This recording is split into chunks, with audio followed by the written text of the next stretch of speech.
ሚራክል መኒ አለ የለም እንኳን ሚራክል ዓለም ላይ አንተ ኪሱስ መኒ አለ። ተአምር ምትራት ከሰማይ እንዲመጣ እንፈልጋል። ከየት ይምጣ? ሚራክል ማለት ተአምር ውስጥ እንዴት ነው የሌለው? ጃታቴቴቴ ከባሳ በርን ክፈት እንጂ ዛሬ ይገባል። ልትበላ ዝም ብለህ አሜን አሜን አበላም ይላል የሰራዊት ጌታ እግዚአብሔር። በዚህ ጋር ዞር በል እንጀራ አለ፣ በዛ ጋር ዞር በል ቤትና መኪና አለ፣ በዚህ ጋር ዞር በል ሞገስ አለ። ለምን አባት ነው ትዝታው የሚሰቀለው? እውነታ ስለመሰከረ ታቦት አላምንበትም ስላለ መብቱ ነው። ትዝታውን በሌላ ነገር ልጠራው ይችላል። ትዝታው ግን ይሄን ታቦት እንጨት ነው አለ ብለህ ከሷችን ሄኖክ ግርማ አስቦ አይሰብክም፣ አስቦ አይተነብይም። በዚህም ምክንያት የጂፒኤስ ጉባኤ መድረክ የስህተት መፍለቂያ የሆነ ነው። ሄኖክ ላለማሰቡ ምክንያት የሚያደርገው ቅባቱን ነው። እውነቱ ግን የእግዚአብሔር መንፈስ ወይም ሰማያዊ ቅባት ማስተዋልና ዕውቀትን እንደሚሰጥ መጽሐፍ ቅዱስ በብዙ ስፍራ ማረጋገጡ ነው። ይህን ስንመለከት ሄኖክ ቅባት የሚለው የትኛውን መንፈስ ነው ብለን ለመጠየቅ እንገደዳለን። ከዚህ አልፈንስ ሐሰተኛው የእግዚአብሔር ነቢይ ብንለውስ ስህተት ይሆንብናልን? ከእግዚአብሔር ወገን ወይም ከሰይጣን ወገን ናቸው ብዬ ለመበየን የሚቸገርባቸውን ሐሰተኛ የእግዚአብሔር ነቢይ ብዬ መጥራትን እመርጣለሁ። እነኚህ ሰዎች ያድናሉ ደግሞም ይገላሉ። መጽሐፍ ቅዱስ ዋሽቶ ስለምትነብይ ነገር ግን ነቢይ ተብሎ ስለምጠራ አንድ ሽማግሌ ይናገራል። ይህ ነቢይ በውሸት ትንቢቱ ወጣቱን ነቢይ በአንበሳ አስገድሎታል። አስገራሚው ነገር ይህ ነቢይ ዋሽቶ የምናገር ብቻ ሳይሆን ከመለኮት ሰምቶ የምናገር ትንቢቱ የምጸናለት ነቢይም ነበር። በአንድ በኩል ስለሚዋሽ ሐሰተኛ ነቢይ ልባል ይችላል።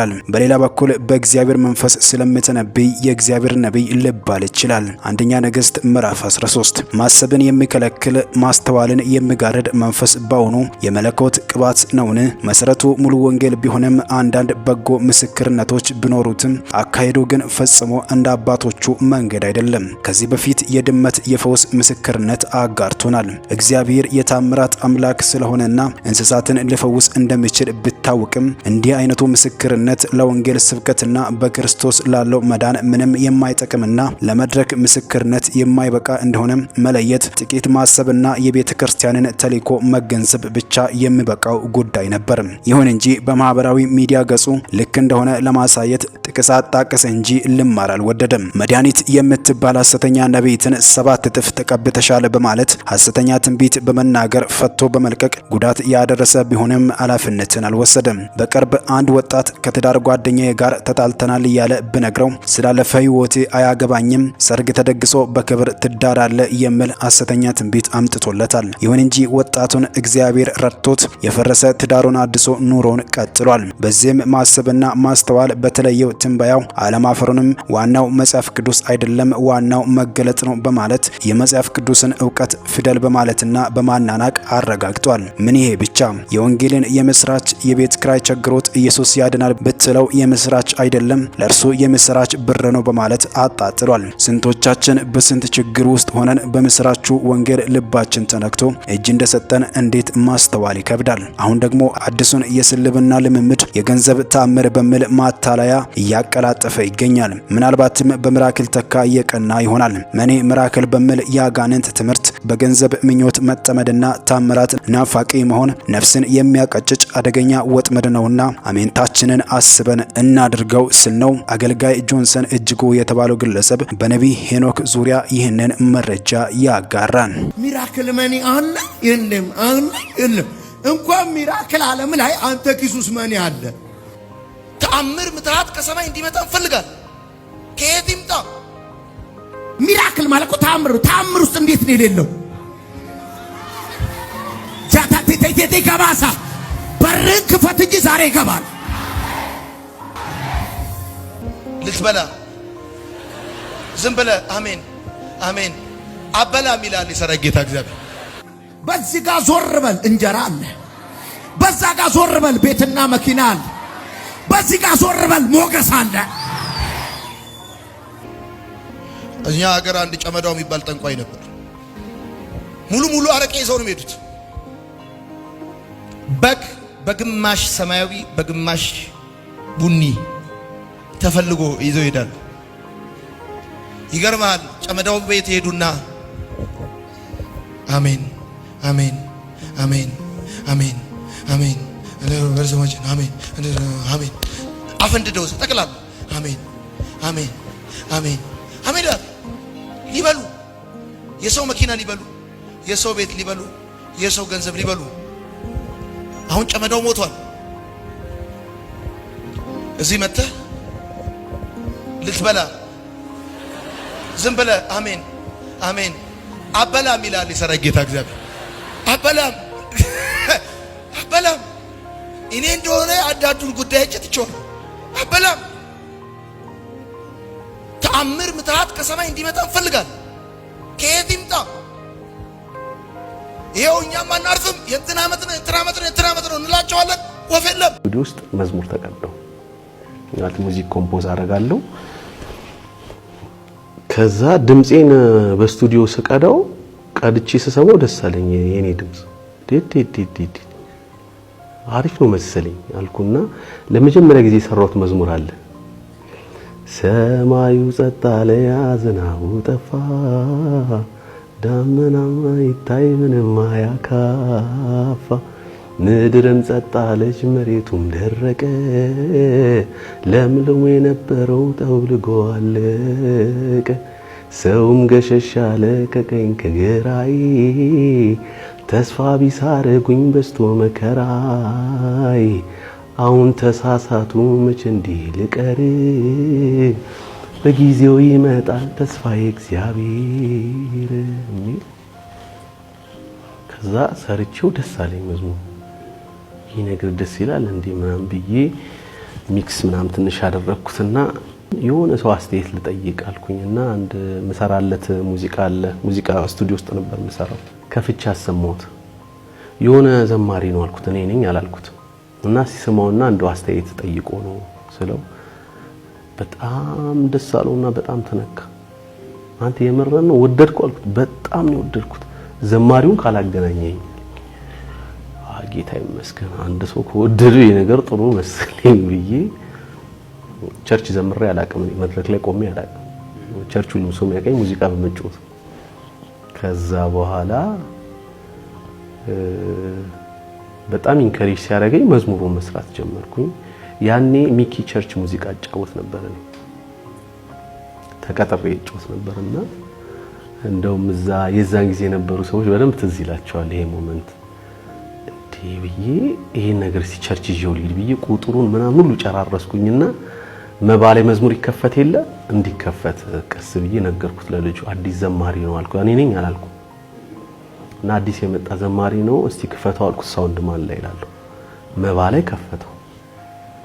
መባሌ ሲከፍተው ትዝ ይለኛል ፓስተር ሚኪ እንደዚህ ማን ነው ተባባሉና ሲወጣ ሰው ሁሉ መባሌ የተከፈተውን መዝሙር ስጠኝ።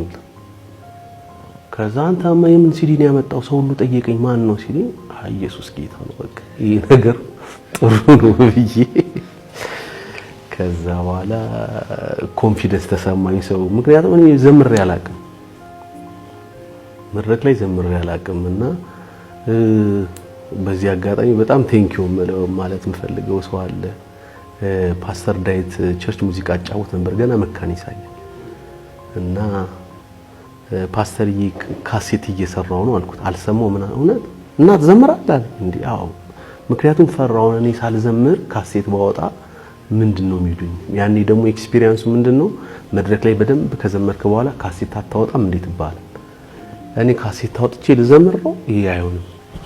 ከዛ ፓስተር ዘምራለሁ እኮ ነው እርግጠኛ ነኝ ዘምራለሁ ጉባኤው ላይ እና ማይኩን ይዤው ከእጅ የሚወጣው ላብ ልነግራችሁ አያያዜ እንዲጨፍኝ ነው መዘምረው በቃ። እና የዛን ጊዜ አምኖ ማይክ የሰጠኝ ፓስተር ዳዊት ነው። ኤክስፒሪየንሱ የሚደኝም ነበረ እንዴት እንደሚዘመር ማላቅም ነበረ። ዘምሬ ወረድኩኝ። ከዛ በኋላ በቃ ሰውያችን መዝሙር ስለወደዳት ሌላ መዝሙር በቃ መስራት አለብኝ ብዬ አልበም ልሰራ ነው ብዬ ለጓደኞቼ መዝሙር እየሰራው ነው አልኩኝ። እና ሙዚቀኞች ሁሉ በሙዚቃ ስለሚያቆይ ሆነታ ኢንስትሩመንት ነው ይሉኛል። አይደለም መዝሙር ላችሁ በቃ ይስቅ። ምክንያቱም ማንም ሰው ሊያምነኝ ሊቀበለኝ አልቻለም። እና ኪዳን አለኝ የሚለውን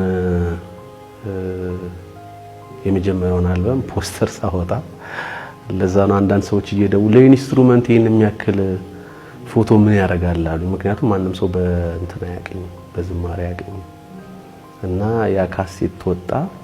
ያኔ እሱ ካሴት ሲወጣ ሌላ ፌመስ ዘማሪዎች አውጥተዋልና ማን ይስሙ እና በባስ እየሄድኩኝ የሆነ ቦታ ሲከፈት ደስ ብሎኝ ወርጄ ሰማሁት ቆም በዙሪያ ወይ ደስ ሲል በጣም ብዬ ማለት ነውና ከዛ ቀስ እያለ ሰው እየወደደው መጣ። አንድ ቦታ ላይ እንደውም ፖስተር እየዞርኩ አድል ነበር እና ምንም ስላሰሙት ገና መዝሙሩን ምንም ፖስተሩንም አልለጠፉልኝም እና ተመልሼ ለጠይቃችሁ ስመጣ ሳምቡሳ ጠቅልለውበት እንደዚህ በጣም እንትን አደረገኝ እና ከዛ በኋላ ነው መዝሙሩ እየተወደደ ሲመጣ ለኔም ግራ እየገባኝ መጣ። ማለት እንደዚህ ይሆናል ብዬ አላሰብኩም ነበር፣ ግን እግዚአብሔር መንገድ ነበረው። ማለት ውስጤ መዝሙሮችን ማፍለቅ ጀመረ፣ መስራት ጀመርኩ። ብዙ ዲስከሬጅ የሚያደርጉኝ ሰዎች ነበሩ። እንዴት ገና የትም ቦታ ሳታገለግል እንዴት ካሴት ታወጣለህ ያለኝ ብዙ ሰው ነበረ። መዝሙሬት ይዤው ተንከራትቻለሁ አልገዛም ብለውኝ ኪዳን አለኝ የሚለውን አልበም ዝም ብሎ ቀዝቀዝ ያለ ነገር ነው፣ ይሄ እንትን ያለ ነገር የለውም አሉ። ሁሉም መዝሙር ቤቶች አንገዛም ብለውኝ ራሴ ነኝ ያሳተምኩት የነበረው ከሰዎች ተበድሬ 10,000 ብር ማሳተሚያ እና ብዙ ቻሌንጆች ነበሩት። አገልግሎት የጀመርኩበት መንገድ በዛ ነው እንጂ ቸርች ዘምሬ ማይክ ምናምን አላውቅም። ከዛ በኋላ እንደውም ልክ ከካሴቱ ከወጣ በኋላ ስልክ እየደወለ ዘማሪው ዮሴፍ ካሲሉኝ እንዴ ሆንኩ እንዴ ማለት ጀመርኩኝ። እንግዲህ እግዚአብሔር የወደደው ነገር ሆነ፣ በዛ አለፈ። አገልግሎት በዛ መንገድ ነው የጀመርኩት። በዚህ ብዬ ለመተንተን ይከብደኛል። አንዳንዴ መዝሙር መጽሐፎችን ሳነብ ወይ ደግሞ የእግዚአብሔርን ቃል እያነበብኩ አይዲያው ነው የሚመጣልኝ።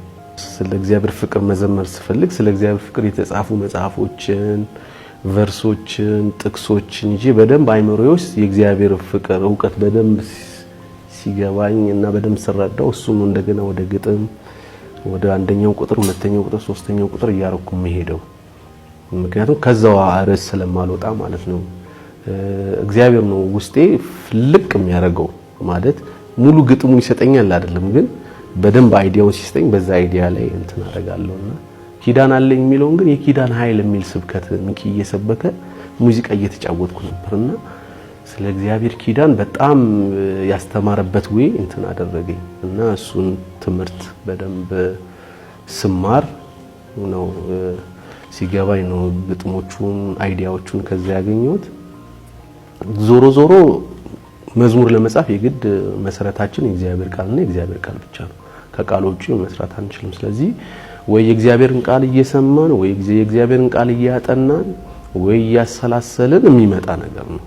ዜማውም ግጥሙም አንድ ላይ ራሱ ፍሎ እያደረገ ይመጣልና ኪዳን አለኝ የሚለው እንዳልኩ የኪዳን ኃይል የሚል ትምህርት እያስተማረ ያን ጊዜ ያገኘሁት ነው። ሌሎቹም ግን በራሴም ወይ ያነበብኩ ወይ በጥሞና ውስጥ ሆኜ የሚመጡልኝ ዜማና ግጥሞች ነው ያለው። ስለዚህ የኪዳን ኃይል የሚለው ስብከት ነው ይሄንን ኪዳን አለኝ የሚለውን መዝሙር እንደወል ያደረገኝ።